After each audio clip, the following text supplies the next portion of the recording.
Thanks for joining us this Thursday evening. I'm Brian Patrick. The U.S. fertility rate falls to its lowest point on record, according to the Centers for Disease Control and Prevention. In the first quarter of this year, there were just under 60 babies born for every 1,000 women ages 15 to 44. That's roughly half the recorded rate at the peak of the 1950s baby boom.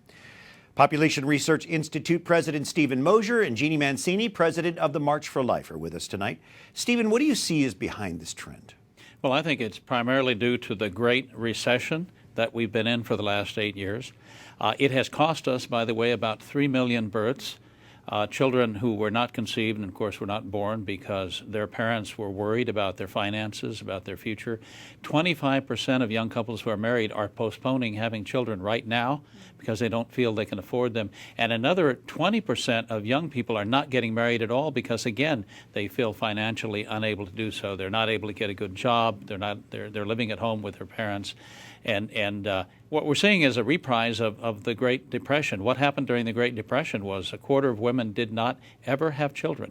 They married late in life and remained childless. I was a baby boomer, one of 10.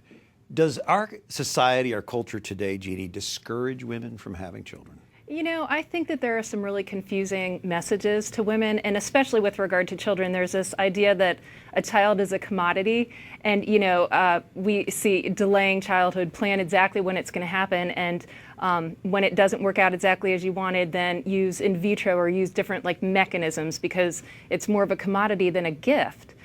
There's this terrible thing happening right now called shout your abortion.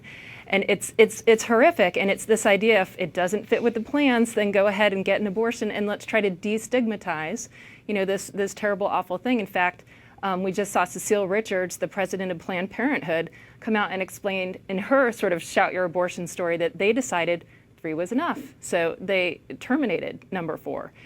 The truth is that every life is a gift, and it's a miracle, and we have to see life as a gift. It's not a commodity. It's not something to be manipulated, so to speak. It's a gift.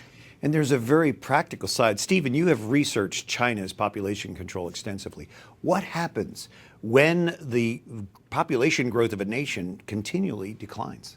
Well, I think you can see something of a death spiral developing, right? The birth rate goes down. In China's case, it was forced down. And then you see economic growth slowing. And as a result of slower economic growth, you see the birth rate going down ever further. So it's kind of puts you into a death spiral. Right now, China is losing part of its workforce each year. They have 4 million fewer workers in the workforce this year than they had last year. The labor pool is going to be shrinking from now on.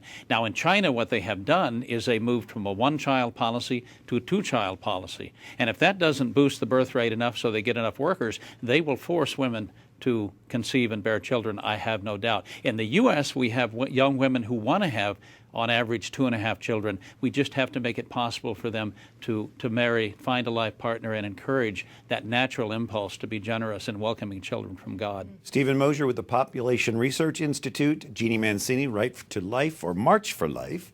Thank you both for being with us. Thanks for having us.